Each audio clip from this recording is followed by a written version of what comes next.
Kinumpirma ng Ilocos Norte Water District na kontaminado ng nakalalasong E. coli bacteria ang tubig sa Paway Lake. Dahil dito, bawal munang pumunta sa lawa ang mga residente. Makibalita tayo kay Rachel Anapen ng GMA Ilocos. Hindi na ngayon pinapayagan ng mga residente sa palibot ng Paway Lake sa Ilocos Norte na magpaligo at magpainom ng kanilang mga alagang hayop sa lawa. Lumabas kasi sa pagsusuri ng Ilocos Norte Water District na kontaminado ang Paway Lake na mataas na level ng Escherichia coli o E. coli bacteria.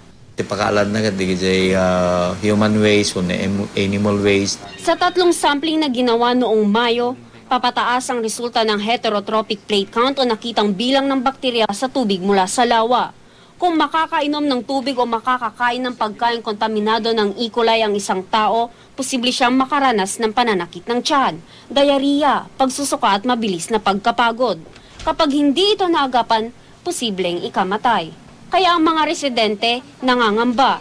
Aksyonan da tapno ang agwaras ka delikado kami dito iigid ti Paway Lake. Wala pa namang naiulat na nagkasakit at tiniyak ng lokal na pamahalaan na ginagawan na ito ng solusyon. Pagtitiyak ng Water District na hindi makokontamina ang inuming tubig ng mga residente. Rachel Anapen, Nagbabalita, Pilipinas.